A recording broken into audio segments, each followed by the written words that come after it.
Hello student, welcome to my YouTube channel Rajeev Ranjan biology class में आपका स्वागत है। तो जैसा कि आपने चैप्टर 7 विकास इवोल्यूशन का पार्ट 1 में 25 क्वेश्चन आपने स्टडी कर लिया होगा, है ना। तो आज हम इवोल्यूशन के पार्ट 2 लेकर आए हैं ना, पार्ट 2, जिसमें हम 26 क्वेश्चन से लेके 50 क्वेश्चन को कवर करेंगे और उसके साथ हमारे ये विकास का चैप्टर का जितना भी मोस्ट VBI ऑब्जेक्टिव है वो क्या हो जाएगा, समाप्त हो जाएगा, ठीक है ना। क्योंकि ये चैप्टर बहुत ही छोटा है लेकिन बहुत ही मज़ेदार है और इससे क्वेश्चन बहुत ज़्यादा आता भी है। तो जो भी बच्चे हमारे चैनल से नए हैं उनसे रिक्वेस्ट है पहले सब्सक्राइब कर लें, ताकि आगामी जो भी वीडियो हम अपलोड करें सबसे पहले नोटिफिकेशन आपके पास आए और आप हर एक ऑब्जेक्टिव का लाभ प्राप्त कर सकें। तो चलिए समय को देखते हुए आज का वीडियो शुरू करते हैं। चलिए, आज का जो हमारा पहला ऑब्जेक्टिव होने वाला है वो ये है, जीवाश्म सामान्यतः किसमें पाए जाते हैं। बहुत अच्छा क्वेश्चन बेटा, जीवाश्म। तो सबसे पहले ये जानना मेरे प्यारे बच्चों, जीवाश्म किसको कहते हैं ना, जीवाश्म। तो जीव का अवशेष जो चट्टानों के बीच दबे पाए जाते हैं, है ना, उसे हम लोग कहते हैं जीवाश्म। याद रहेगा, जीव का अवशेष जो चट्टानों के बीच दबे पाए जाते हैं उसी को हम लोग कहते हैं जीवाश्म, ठीक है। तो जीवाश्म समानता कहाँ पाए जाते हैं, कौन से चट्टानों के बीच पाए जाते हैं। तो जीवाश्म जो है तलछटी चट्टानों के बीच पाए जाते हैं, जिसे हम लोग अवसादी भी कहते हैं, अवसादी। तो याद रखेंगे मेरे प्यारे बच्चों, जीवाश्म कहाँ पाए जाते हैं, तलछटी चट्टान या कोई बेटा अवसादी में। ओके, याद रखिएगा, ये बहुत ही अच्छा क्वेश्चन है। जीवाश्म कहाँ पाए जाते हैं, जीवों का अवशेष कहाँ पाए जाते हैं, तो तलछटी चट्टानों या अवसादी में। और ये निकलते हैं कब, खुदाई के फलस्वरूप, है ना। खुदाई जब होती है तभी ये जीवाश्म कहाँ आते हैं, बाहर आते हैं, ठीक है। चलिए क्वेश्चन नंबर 27 की ओर। बहुत ही अच्छा क्वेश्चन रहेगा 27। पक्षियों तथा तितलियों का डैना कैसा अंग है। बहुत अच्छा क्वेश्चन बेटा, शायद आपने 10th में भी इस क्वेश्चन को कवर किया था, है ना। तितलियों एवं पक्षियों के डैना। तो याद रखिएगा, दोनों का काम समान है, दोनों का काम है उड़ना, बट इनके संरचना एक समान नहीं है। यानी वैसा अंग जिनके संरचना भिन्न भिन्न हो परंतु उनके कार्य एक समान हो, तो उसे हम लोग कहते हैं असमजात अंग। कौन अंग बेटा, असमजात अंग। यानी पक्षियों तथा तितलियों के डैना का काम सेम है, दोनों डैना का काम क्या है, तो उड़ना, बट उनका स्ट्रक्चर एक समान नहीं होता है ना, संरचना एक समान नहीं होता है। तो इसका सही ऑप्शन क्या हो गया, असमजात अंग। कौन अंग बेटा, असमजात अंग, ठीक है। चलिए नेक्स्ट क्वेश्चन की ओर ध्यान देते हैं। जो हमारा अगला क्वेश्चन होने वाला है वो बहुत ही अच्छा है। कार्बनिक या जैविक विकास, कार्बनिक या जैविक विकास के पूर्व रासायनिक विकास हुआ था। याद रखिएगा, कार्बनिक या जैविक विकास से पूर्व रासायनिक विकास हुआ था। इसकी अवधारणा किसके द्वारा दी गई थी। याद रखिए बेटा, सबसे पहले जो है इस पृथ्वी पर जब विकास हुआ तो वो जो है कार्बनिक या जैविक विकास, जीवन के पहले रासायनिक विकास आया था। तो ये अवधारणा किसने दिया कि इस पृथ्वी पर पहले रासायनिक विकास आया, बाद में जो है जैविक विकास आया। तो इसका जो आंसर बतलाया था ये चार्ल्स डार्विन ने बतलाया था, है ना। याद रखिएगा, चार्ल्स डार्विन ने ही यह बतलाया कि पृथ्वी पर पहले जो है रासायनिक विकास आया और बाद में जो है वो जैविक विकास आया, है ना। तो हमारा 28 का ऑप्शन क्या बेटा, बी सही है ना, चार्ल्स डार्विन, ठीक है, आप देख सकते हैं। चलिए नेक्स्ट क्वेश्चन क्या कहता है, 29 क्वेश्चन। 29 क्वेश्चन क्या कहता है बेटा, विकासवाद के लिए जीवाश्मवाद साक्ष्य है, ये जो है किससे संबंधित है। विकासवाद के लिए जीवाश्मवाद साक्ष्य है, यानी कि विकास कैसे हुआ है ये जीवाश्म से पता चला। तो ये कितना प्रतिशत सच है और इसका साक्ष्य क्या है, ये किससे संबंधित है। तो बहुत अच्छा क्वेश्चन बेटा, विकासवाद के लिए जीवाश्मवाद साक्ष्य है, ये किससे संबंधित है, तो ये जीवाश्म से संबंधित है। ऑप्शन क्या बेटा, सी। बहुत ही अच्छा क्वेश्चन है, विकासवाद के लिए जीवाश्मवाद साक्ष्य है, ये किससे संबंधित है, तो जीवाश्म से। चलिए क्वेश्चन नंबर 30 की ओर हम लोग बढ़ते हैं। 30 क्या कहता है, है ना।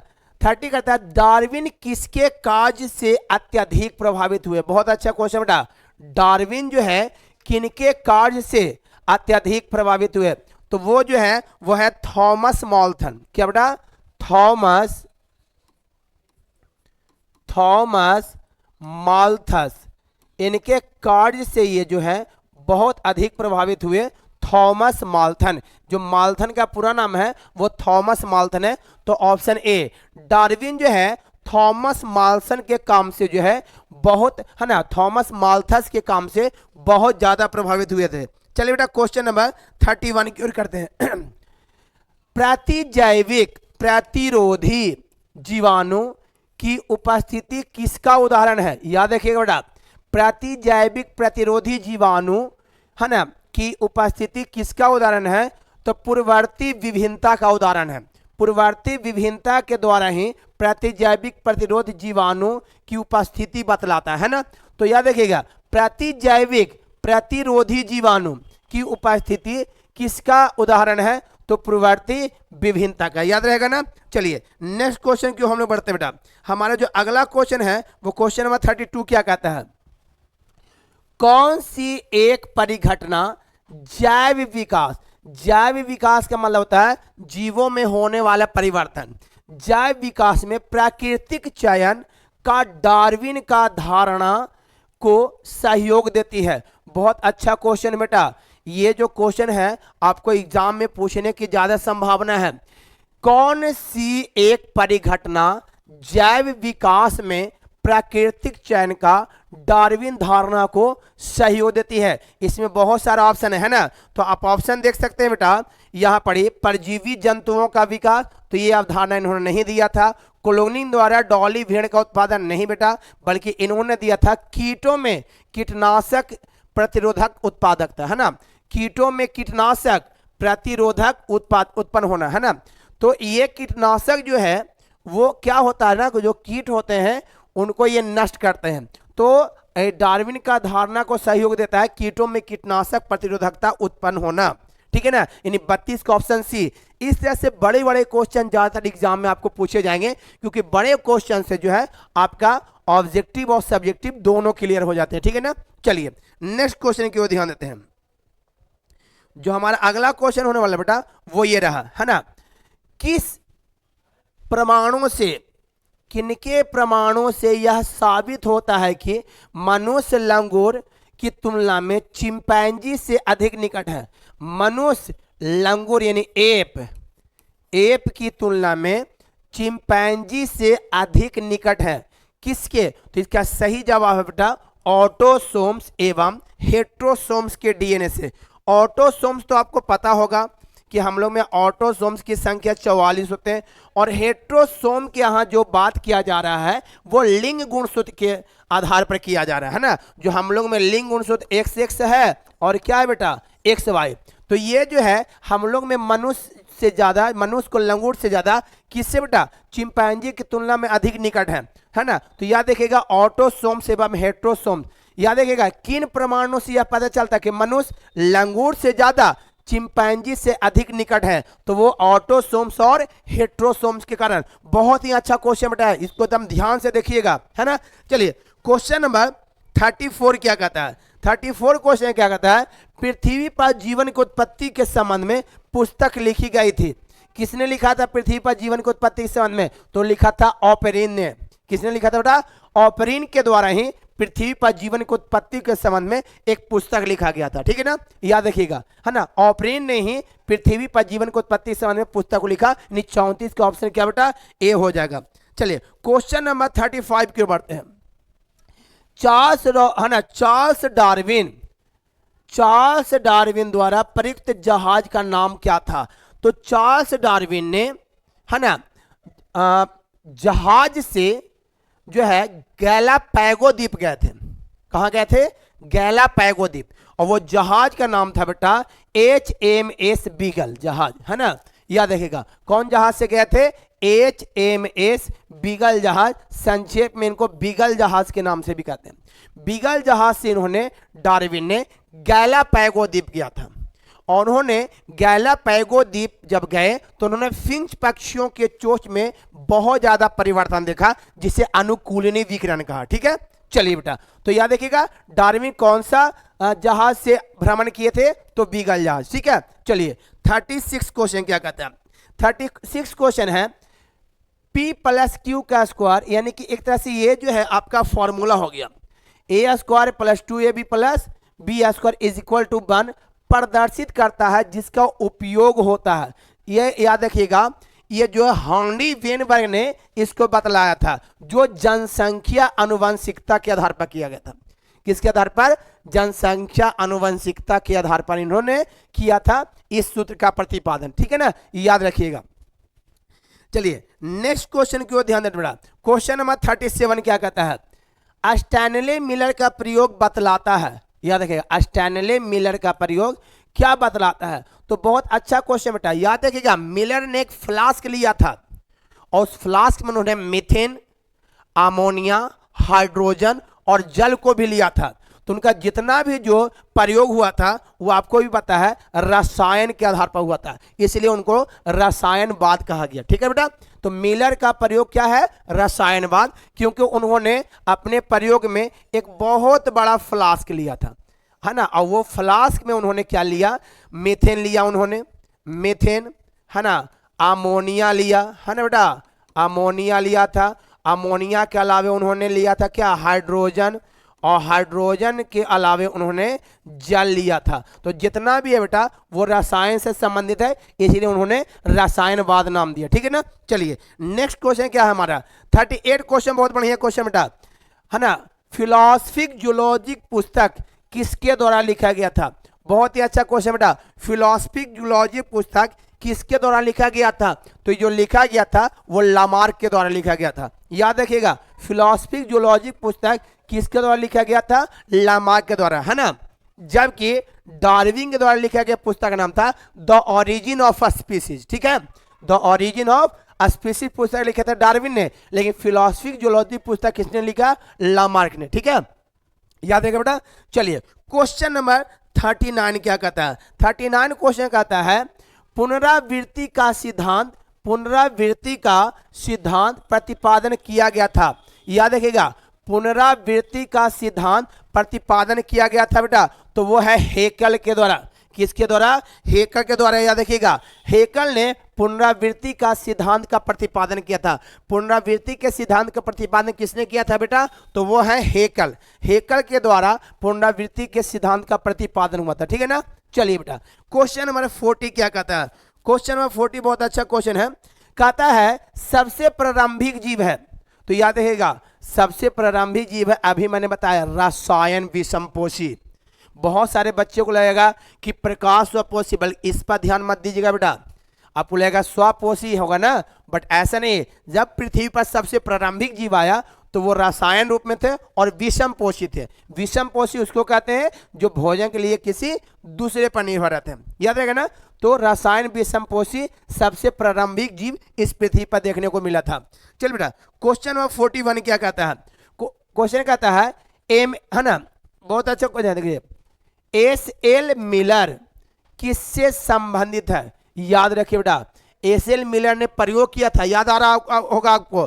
तो एस.एल. मिलर ने प्रयोग किया था और वो सारा प्रयोग जीवन के उत्पत्ति के और जीवन के विकास के संदर्भ में था। यानी जीवन के उत्पत्ति एवं विकास के संबंध में ही एमएस, है ना, आपका जो है एस.एल. मिलर ने क्या किया था? प्रयोग किया था। तो एस.एल. मिलर किससे संबंधित है? याद रखिए बेटा, ये मिलर का प्रयोग बार बार पूछ रहा है।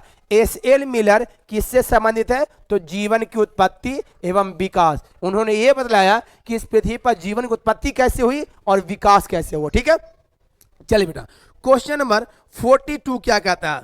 क्वेश्चन नंबर 42 क्या कहता है आपका कि शैल क्रामक होता है, शैल क्रामक होता है ना, शैल क्रामक होता है। तो याद है बेटा, शैल क्रामक जो होता है वो लाइकेन होता है। क्या होता है? लाइकेन। शैल क्रामक क्या होता है? लाइकेन होता है ना। और ये जो लाइकेन है बेटा वो कवक और शैवाल का प्रारूप होता है, कवक और शैवाल का। याद रखिएगा, तो क्वेश्चन क्या है? शैल क्रामक होते हैं। तो शैलक्रमक लाइकेन होते हैं जो कवक और शैवाल का रूप होता है, जो नग्न चट्टानी प्रदेश में उगते हैं। कौन चट्टानी बेटा? नग्न चट्टानी प्रदेशों में उगते हैं। तो इसका कितना बच्चों को लगेगा? शैवाल है, तो इस शैवाल ही हो गया, बट बिल्कुल गलत है बेटा। याद रखिएगा, शैलक्रमक होते हैं तो शैलक्रमक के अंतर्गत लाइकेन आते हैं और ये कवक प्लस शैवाल के रूप होते हैं, और तो ये पाए जाते हैं नग्न चट्टानी प्रदेशों में, ठीक है, वहीं ये उत्पन्न होते हैं, ठीक है। चलिए क्वेश्चन नंबर 43 क्या कहता है बेटा? क्वेश्चन नंबर 43 कहता है हांडी वेन वर्ग का नियम व्याख्या करता है। याद रखिए बेटा, हांडी वेन वर्ग का नियम, विन यहाँ कर दिया है, हांडी वेन वर्ग होता है। हांडी वेन वर्ग का नियम है ना व्याख्या करता है आनुवंशिकी समाव्यवस्था को, है ना, आनुवंशिकी समाव्यवस्था को, ठीक है। याद रखिएगा, ये बहुत ही अच्छा क्वेश्चन है और शायद कितने बच्चों को ये क्वेश्चन याद भी होगा कि हांडी वेन वर्ग का नियम व्याख्या करती है आनुवंशिकी समाव्यवस्था को। चलिए बेटा, क्वेश्चन नंबर 44 क्या कहता है? तो इस जो ये क्वेश्चन जो है इस चैप्टर का सेकंड लास्ट क्वेश्चन होने वाला है। हम आपके लिए बहुत ज़्यादा क्वेश्चन चूज नहीं करते हैं, क्योंकि आपको भी लगेगा कि कितना क्वेश्चन याद करें सर। याद ज़्यादा नहीं करना, आपको कम ही क्वेश्चन याद करना है और अच्छे नंबर लाना है ना। तो जो भी बच्चा चाहते हैं कि कम ही क्वेश्चन में हमको अच्छे नंबर आए, तो वो हमारे चैनल से बने रहे। उसके लिए प्लीज़ बेटा जो भी नए हैं वो सब्सक्राइब कर देंगे, है ना। चलिए नेक्स्ट क्वेश्चन क्या कहता है, जो हमारे 44 क्वेश्चन है, किसी जीव का विकासीय इतिहास कहलाता है ना। किसी जीव का क्या बेटा? विकासीय इतिहास कहलाता है। तो याद रखिए बेटा, कोई भी आपका जो है ना जीव का जो इतिहास से डिपेंड करता है। इतिहास ये बतलाता है कि किसी भी जीव का विकास किस तरह से हुआ, तो विकासीय इतिहास कहलाता है फाइलोजेनी। कौन जेनी बेटा?